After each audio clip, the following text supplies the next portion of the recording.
Kw'izina ry'Imana Data na Mwana ari umutagatifu. Nyagasani Mana ishobora byose, mubyeyi wacu katubera n'umuremyi, waturemye dukunda kandi uduha ibidukwiriye ngo kuri iyi si dusohoze ubutumwa wadushinze. Rimwe na rimwe ntabwo byadushobokeye kubera intege nke zacu, kubera ko turi abanyabyaha ndetse tugera no ku rwego rwo kugucumuraho bikabije. Turakwituye uyu munsi muri iki gikorwa cyiza kandi cya gipfura cyo kwibuka ababyeyi, abana, inshuti n'abavandimwe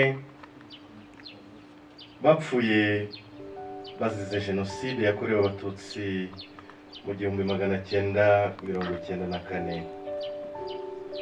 Turabagutuye ngo babere ikiramiro, turabagutuye ngo bahe ubuzima bwuzuye, kandi natwe abo basize kuri iyi si turusheho kuba umwe, turusheho kunga ubumwe mu byo tuvuga, mu byo dukora, cyane cyane twunga ubumwe mu nzira ikugana. Turakwihaye rwose ngo tuzareke kugucumuraho, tugendere mu nzira zawe, tugendere mu rumuri rwawe, maze umunsi umwe tuzisanga iwawe mu ijuru, wubaho ugategeka iteka ryose. Ushobora byose naduha umugisha kandi adukomereze muri iki gikorwa duha urumuri rwe. Imana Data na Mwana na Roho Mutagatifu. Amen.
kugira ngo bihanganishe by'umwihariko abarokotse Jenoside yakorewe Abatutsi turi kumwe hano, ariko by'akarusho abafite imiryango, inshuti biciwe hano i Gikondo.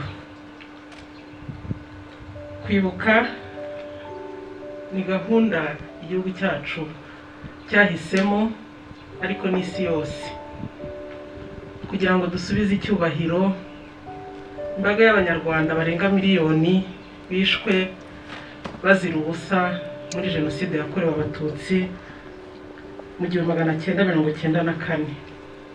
Twari tumaze imyaka hafi 2 tutibuka mu buryo bw'imbonankubone kubera icyorezo cya Covid cyari cyatwugarije. Uyu munsi rero turashima Imana, dushima n'ubuyobozi bw'igihugu cyacu kuko ku mabwiriza yagiye ashyirwaho muri uyu mwaka wa 2022 ubwo twibuka ku nshuro ya 28 twongeye guhura mu buryo bw'imbonankubone kugira ngo abantu bongere bibuke mu buryo bwihariye Jenoside yakorewe Abatutsi mu 1994. Imyaka 28 irashize twunamiye abacu bishwe nabi muri Jenoside yakorewe Abatutsi mu 1994.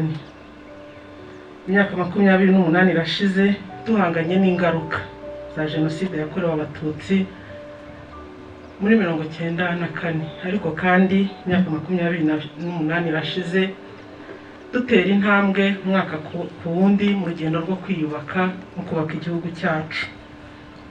Kwibuka rero ni inshingano zacu nk'Abanyarwanda kugira ngo dukomeze duhe icyubahiro abo twabuze tukibakunze, ariko kandi ni inshingano zacu kugira ngo twigishe cyane cyane abato badukomokaho ingaruka za Jenoside yakorewe Abatutsi, bityo tubafashe kwirinda ingengabitekerezo ya Jenoside.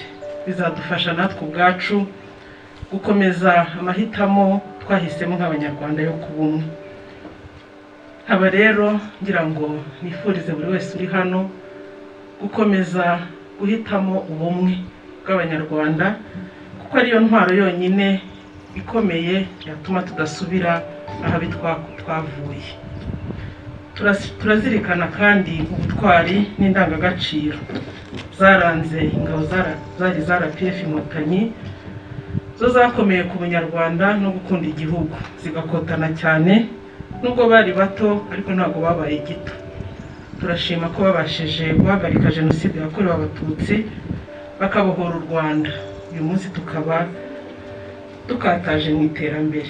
Shoje rero nongera kwihanganisha by'umwihariko abarokotse Jenoside yakorewe Abatutsi, ariko nanakomeza Abanyarwanda bose muri rusange, cyane abaturage b'akarere ka Kicukiro muri uyu munsi dutangiye icyunamo, ariko kandi tukazanakomeza no mu minsi 100.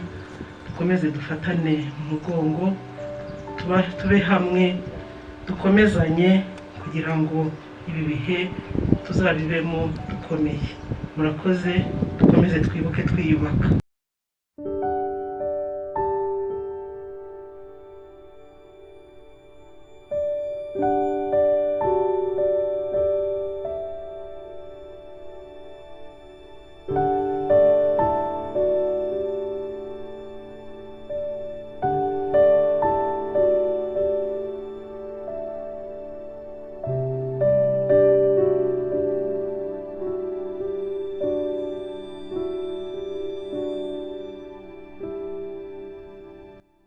Ikibi mu Rwanda kimitswe imyaka myinshi cyane kugeza mu 1994, kituvutsa umubare w'Abanyarwanda barenga miliyoni bishwe bazira ko ari Abatutsi.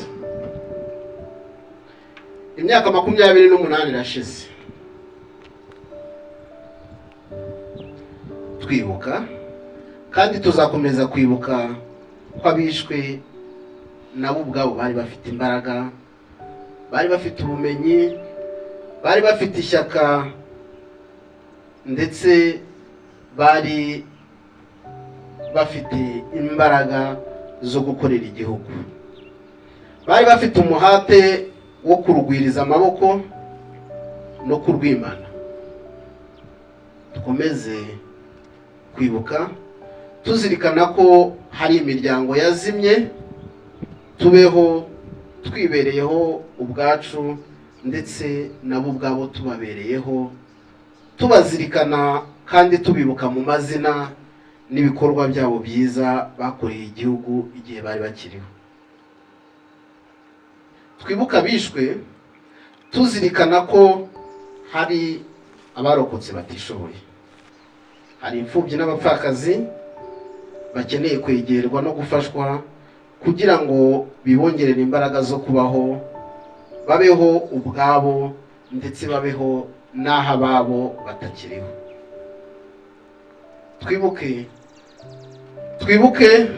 Twibuke kandi turizirikana ko Abanyarwanda twahisemo kubaho.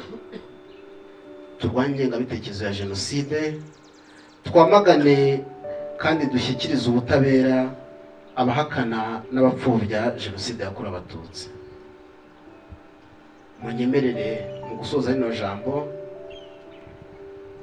mu izina ry'ubuyobozi bw'umujyi wa Kigali no mu izina ryanjye bwite nihanganishe abarokotse Jenoside yakorewe Abatutsi. Dukomere.